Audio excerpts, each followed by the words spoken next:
제가 누가복음 성경 공부하면서 여러 번 말씀드렸습니다. 누가복음뿐만이 아니라 복음서 전체에 있어서 예수님의 가장 중요한 설교와 가르침의 주제는 역시 천국입니다. 천국 복음. 그런데 천국에 대해서 말씀드릴 때마다 제가 항상 강조하는 게 있습니다. 제가 강조하는 게 아니라 예수님께서 강조하신 부분이죠. 천국에 두 가지 영역이 있어요. 우리가 이 땅에 살아가면서 우리의 삶의 현장, 여러분의 마음, 여러분의 가정, 여러분의 삶의 자리, 천국입니다. 천국이 되면 좋겠지만 지옥 같을 때가 있겠지요. 그런데 우리의 마음, 우리의 삶의 자리를 천국으로 만들어 나가는 것, 이것이 하나님의 나라를 확장한다고 합니다. 그래서 우리 모두는 하나님의 나라를 확장해 나가야 합니다. 예수님께서 말씀하신 천국이 여기 있다 저기 있다 하지만 천국은 너희 안에 있느니라, 너희 마음 안에 너희 가운데 있느니라. 우리의 삶의 자리입니다. 그리고 두 번째 영역의 천국, 우리가 죽어서 가는 저 하늘나라 영생입니다. 그런데 예수님께서는 이 두 가지를 다 함께 말씀하십니다. 여기서는 이 말씀하시고 저기서는 저 말씀하시고. 그런데 이 두 가지가 분리되어 있는 건가? 그러면 살아있을 때 우리가 확장하는 천국, 우리가 세상 떠났을 때 우리가 영원히 가는 천국, 분리되어 있는가? 그렇지 않습니다. 사실은 이 땅에서 천국 백성으로 살면 우리가 죽어서 영생의 영광에 참여합니다. 이 땅에서 하나님 말씀 따라 살면 우리가 저 하늘나라 천국에 가게 됩니다. 그래서 사실은 이 두 영역이 분리되어 있는 것이 아니라 이어져 있습니다. 오늘 우리가 살아가는 이 모습, 우리의 마음의 상태, 우리가 살아가는 삶의 자리의 모습, 이 땅에서 우리가 천국 백성으로 살아나가면, 그러면 이 땅을 떠나서 우리의 영혼 저 하늘나라 갔을 때 우리는 하늘의 영생에 참여하게 됩니다. 이것이 예수님 말씀의 기본적인 천국의 가르침입니다. 오늘도 천국 복음입니다. 오늘 본문 누가복음 14장 16절에서 17절 이렇게 시작됩니다. 이르시되 어떤 사람이 큰 잔치를 베풀고, 예수님께서도 비유로 말씀하고 계세요. 스토리, 이야기를 들려주십니다. 근데 여러분 이제 항상 비유의 말씀이 나타나면 머릿속에 그려보셔야 돼요. 머릿속에 그걸 갖다가 한번 상상하고 그려보세요. 여러분들의 영적 상상력과 영적 호기심을 동원해서 저 모습을 한번 머릿속에 그려보는 겁니다. 모든 비유는 다 그림이 그려집니다. 왜냐하면 비유는 추상적이고 형이상학적인 것이 아니라 구체적인 삶의 자리의 스토리이기 때문에 모든 비유의 말씀은 충분히 여러분께서 그림을 그릴 수가 있어요. 자, 어떤 사람이 큰 잔치, 뭐 결혼잔치든 회갑잔치든, 요새 회갑잔치 누가 합니까? 아마 팔순잔치 좀 했겠지요. 뭐 요즘 이제 나중에 구순잔치로 할 거예요. 하여간 무슨 유든지가 잔치를 베풀었어요. 그래가지고 경사니까 많은 사람을 청하였는데, 그래서 많은 사람에게 정식으로 초청을 합니다. 오시옵소서, 잔치가 준비되어 있습니다. 이게 비유예요. 예수님의 비유는 항상 뭐는 뭐고 하는 그런 의미가 있습니다. 여기에 어떤 사람, 좀 불경스럽게 표현되어 있지만 어떤 사람이라는 것은 결국 하나님입니다. 큰 잔치를 베풀었습니다. 천국 잔치입니다. 많은 사람, 모든 우리의 살아있는 사람들입니다. 그래서 종을 보냅니다. 사역자들을 보냅니다. 여러분과 저입니다. 그리고 많은 사람들에게 자, 이제 우리 천국 잔치에 갑시다. 모든 것이 준비되어 있습니다. 결국은 하나님께서 영생의 천국 자리를 마련해 놓으시고, 그리고 이 땅에 우리가 천국 백성 살아갈 수 있는 삶의 모습을 마련해 놓으시고, 우리로 하여금 천국 백성으로 살게 하시는, 천국 백성이 되게 하시는 천국에 초청을 하셨습니다. 초청받으면 그냥 가면 됩니다.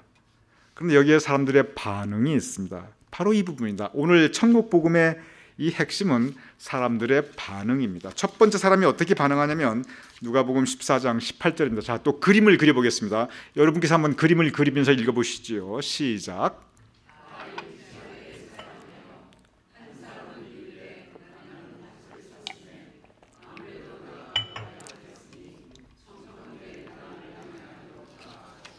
예, 감사합니다. 여기 보면 다 사람들이 사양하는데, 근데 구체적인 사양하는, 그리고 안 가겠다고 못 가겠다고 사양하고 거절하는 그 이유가 나타납니다. 한 사람 뭐라고 사양하냐면, 내가 지금 밭을 샀습니다.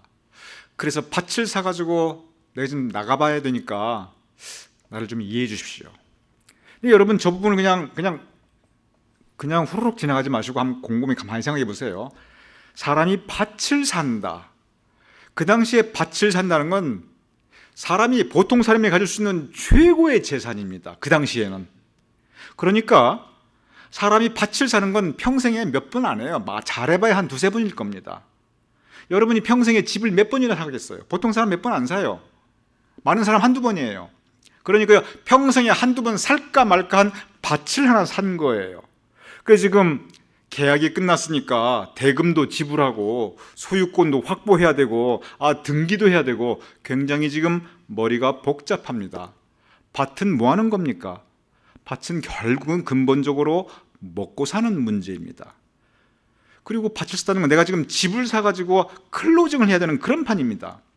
내가 먹고 사는 문제로 아주 중요한 일이 있어가지고 이거 내 평생에 한두 번 하는 일인데 이거 내가 지금 정신이 없습니다. 내가 지금 집을 사가지고 클로징 해가지고 지금 변호사랑 같이 가야 되고 저쪽 변호사 만나야 되고 지금 내가 남의 잔치 자리에 가서 지금 남 축하하고 먹고 즐길 형편이 아닙니다. 이 얘기예요. 이 얘기를 가만히 들어보면 세상적인 관점에서 보면 충분히 이해가 갑니다. 그럴 수 있어요. 지금 저 판국에 평생에 한두 번 있을까 말까 한 저 먹고 사는 일에 굉장히 중요한 저 일에 지금 남의 잔치자리 가서 지금 먹고 즐기고 할 만한 그런 마음 준비도 안 돼 있고 그럴 시간도 없고 내가 지금 그럴 형편이 아니라고 생각하는 거예요. 그래서 안 갑니다. 왜 안 가느냐? 지금 저 밭이 중요하지 저 잔치자리가 더 중요하냐? 세상적인 관점으로 보면 충분히 이해가 갑니다. 상식적으로 보면 저게 당연해 보입니다. 자, 두 번째입니다. 14장 19절입니다. 또 같이 읽어보시죠. 시작.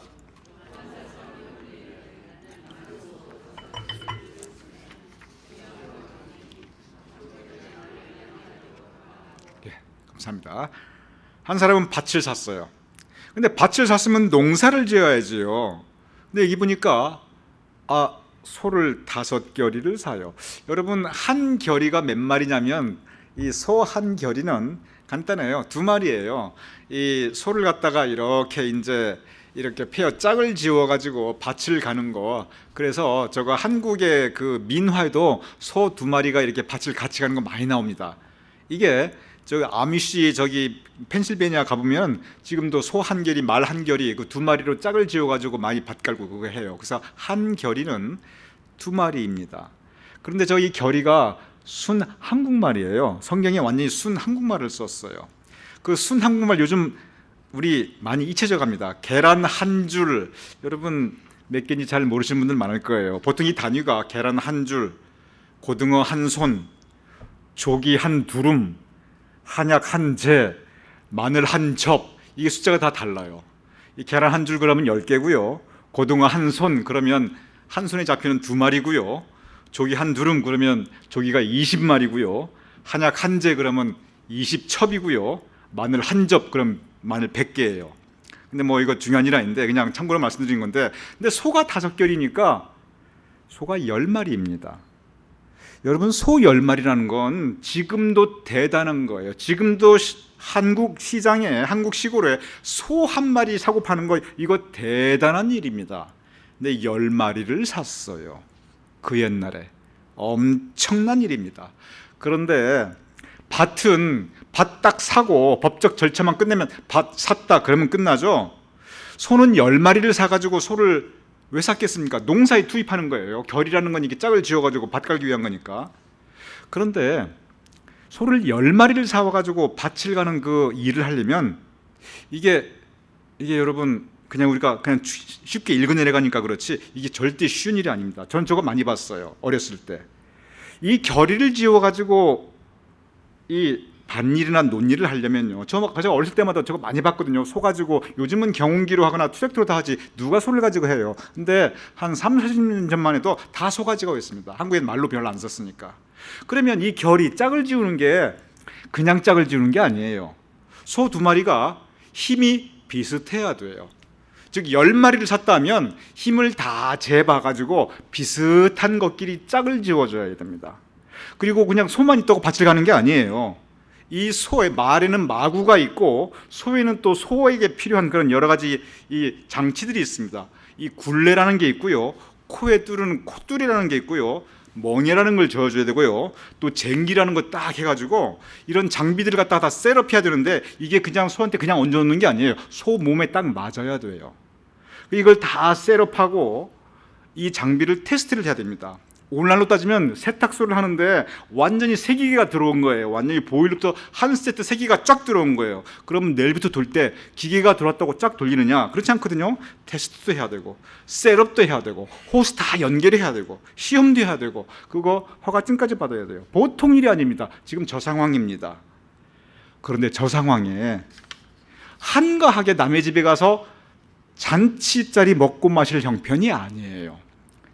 세상적인 관점에서 보면 소를 5겨리를 오늘 샀으면 시험하러 가니 짝도 맞춰줘야지, 장비도 다 이렇게 테스트해야지. 젖된 남의 자리 잔치자리 간다는 것은 이건 오히려 한가해 보이는 일입니다. 이게 세상적인 관점에서 상식적으로 보면 저거 안 가는 게 오히려 당연해 보여요. 지금 계속 그 말씀입니다. 자, 누가복음 그다음 계속 이어집니다. 14장 20절입니다. 계속 이어집니다. 또 한번 여러분 읽어주시죠. 시작. 또 한 사람은 이르되 나는 장가 들었으니 그러므로 가지 못하겠노라 하니라. 자, 여러분 한번 여러분께 여쭤보겠습니다. 밭을 사는 것, 소 10마리 사는 것, 그리고 총각이 장가 가는 것, 세 가지 중에 뭐가 제일 중요합니까? 여러분 어떻게 생각하세요? 자, 밭을 사는 게 중요할까요? 장가 가는 게 중요할까요? 이게 비교가 되나요? 장가 가는 게 훨씬 더 중요하죠. 소 10마리하고 내가 사랑하는 신부 한 여자하고 뭐가 더 중요해요? 그러니 이 얘기는 뭐냐면 앞에 두 개 다 합친 것보다 이게 더 바쁜 일이에요. 이게 더 중요한 일이에요. 사람이 살아가면서 남자의 인생에 장가 가는 거, 이거 가장 큰 경사입니다. 애 낳았을 때 아니에요. 장가 갈 때가 제일 큰 경사예요. 그러니 한 남자의 인생에 지금 가장 큰 대사, 그래서 결혼식을 대사라고 했어요. 지금 이것보다 더 큰 경사, 즉 대사, 이게 없는데 지금 내 인생의 대사를 지금 치르고 있는데 남의 잔치자리 가게 생겼냐고요. 지금 바로 그 얘기입니다. 하나하나 보면 다 이해가 돼요. 밭을 샀으니 못 가겠다. 내가 소가 지금 10마리를 샀다. 아니, 내 인생에 지금 대사를 치르고 있다. 결국은 무슨 얘기냐면 잔치에 갈 입장이 아니라는 겁니다. 사람이 나쁜 게 아니에요. 이 상황이 다 이해가 되는 상황입니다. 바로 여기에 문제가 있어요. 그런데 잔치를 베푼 주인의 입장에서 한번 생각해 보시기 바랍니다. 잔치를 크게 준비했어요. 그래서 사람들에게 정식으로 초청장을 보냈어요. 그랬더니 오는 사람이 없어요. 다 비어 있는 거예요. 한 사람 한 사람 이해를, 사정을 들어보면 다 이해가 돼요. 하지만 결과적으로 이 잔치자리가 다 비어 있는 거예요. 우리 교회 저 친교실에 엄청난 잔치를 베풀었는데 바쁘다고 다들 한 명도 안 온 거예요. 그래서 이 주인의 입장이 어떻게 되었는가? 자, 21절에 여러분 한번 읽어주시기 바랍니다. 시작.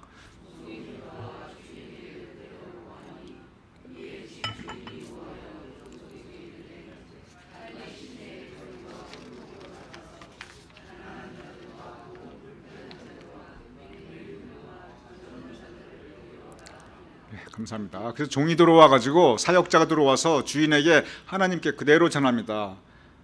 하나님, 내가 그래도 나름대로 열심히 사역했습니다. 내가 나름대로 열심히 말씀 전했습니다. 내가 나름대로 열심히 초청했습니다. 종이 하는 일이 뭐가 있어요? 나가서 잔치자리 있습니다. 어서 오세요. 주인이 부르십니다. 와서 먹고 즐기세요. 종이 하는 일은 그거예요. 말씀을 전하는 거. 와주세요, 와주세요, 어서 와주세요. 좋은 천국자리, 천국잔치가 준비되어 있습니다. 그러는데 아무도 안 온 거예요. 종이 좀 설득력이 없었고 무능했기도 했을 거예요, 아마. 근데 안 온 사람들 하나하나 보면 다 또 안 올 만한 이유가 있어요.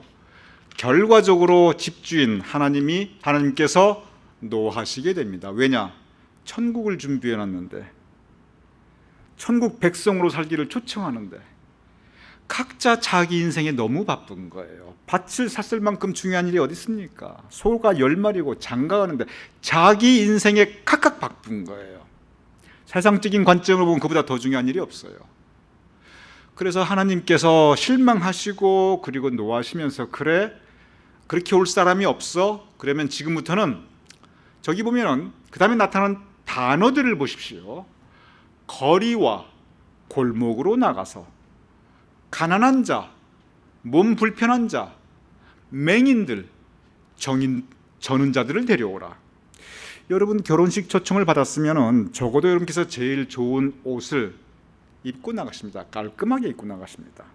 적어도 잔치자리 초청받았으면 그래도 옷 매무서 그래도 제대로 하고 가는 게 그게 예의에 해당되지요. 근데 저기 보면 와서 잔치자리를 빛낼 만한 사람이 아무도 없어요. 와, 저분이 다 오셨네. 세상에 손님 중에 저렇게 대단한 분이 있었네.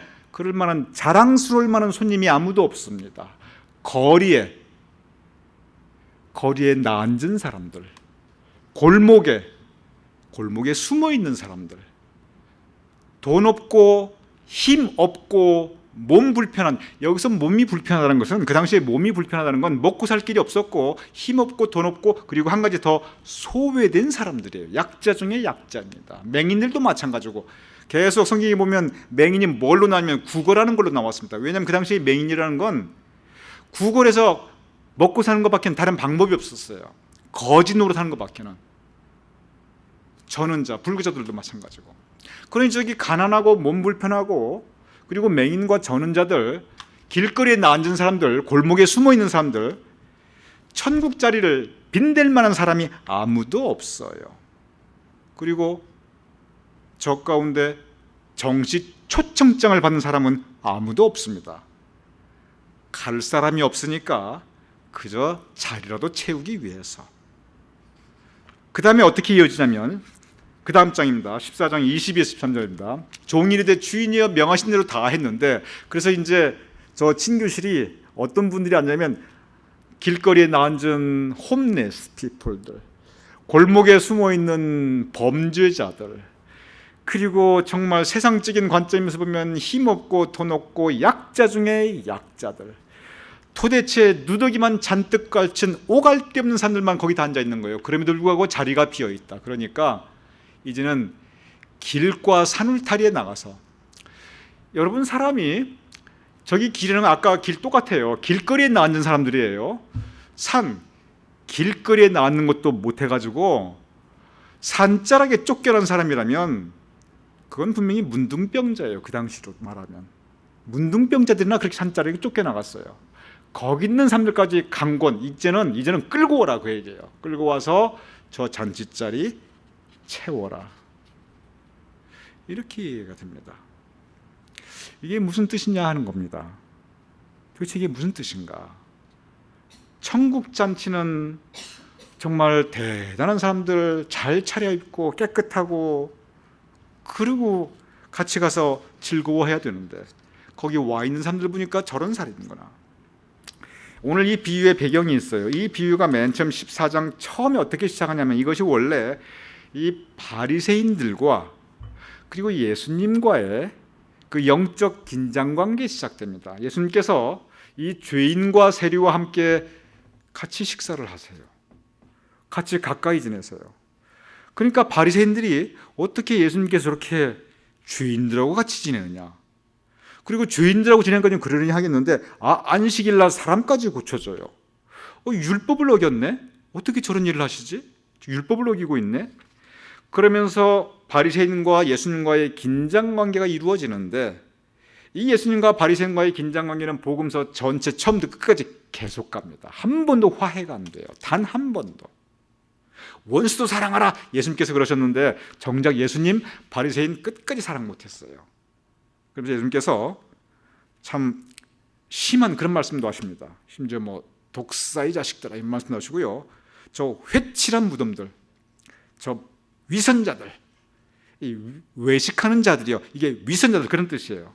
그런데 이게 무슨 뜻이냐면, 위선자라는 게 겉과 속이 다른 사람의 뜻이잖아요. 위선, 선한 척하는 사람, 그게 위선이에요. 위선이라는 게 선한 척 위장하는 사람, 그게 위선이고, 회칠한 무덤, 이게 무슨 뜻이냐면 무덤 위에는 회칠을 했는데 그래서 예뻐 보이는데 그냥 지나가면서 보면은 와, 너무 예뻐 보여요. 근데 그 안에는 뭐가 들어냐면 썩어가는 시체가 있다는 겁니다. 겉보기는 예쁜데 그 심령 안에는 썩어가는 시체, 그 모습이라는 거예요. 즉 민노라 하면서 하나님의 영광 가리우는 사람들, 바로 이런 사람들 예수님께서 바리새인들로 지목하셨어요. 민노라 하면서 그리스도의 향기를 풍기는 것보다는 이 세상만도 못한 악취를 풍기는 사람들, 바로 이게 회칠한 무덤, 예수님과 바리새인, 바로 그 긴장관계입니다. 그럼 이게 무슨 뜻이냐면 바리새인들은 계속 하나님을 이야기하고 율법을 이야기했어요. 근데 실제 바리새인들은 천국에는 관심이 없었어요. 하나님의 백성으로 살아가는 것 관심이 없었어요.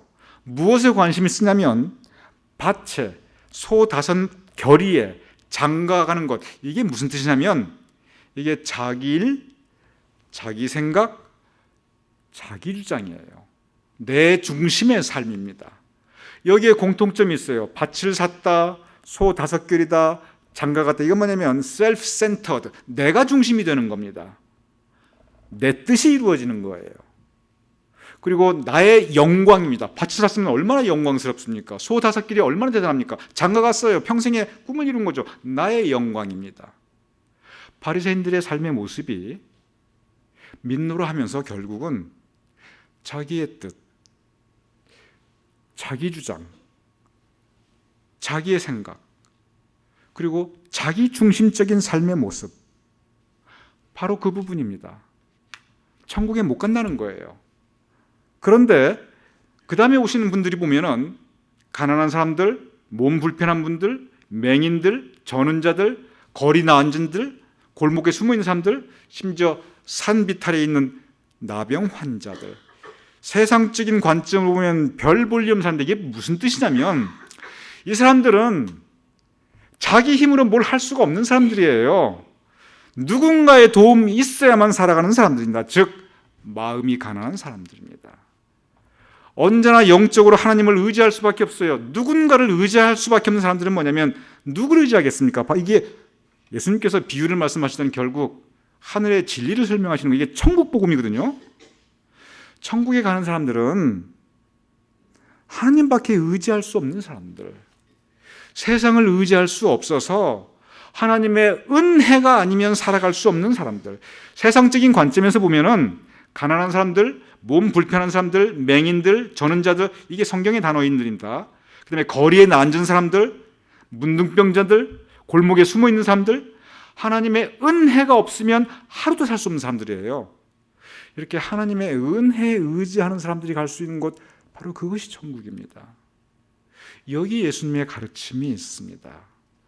이 누가복음 14장 전체가 결국 예수님께서 바리새인의 삶과 그리고 죄인과 세리의 삶을 비교를 해주세요. 그러면서 나중에 예수님께서 그런 말씀도 하시잖아요. 바리새인의 기도와 저 세리의 기도를 비교를 해주십니다. 세리의 기도는 나는 죄인이로서다, 그리고 하늘을 우러러 얼굴을 들고 쳐다보지도 못합니다.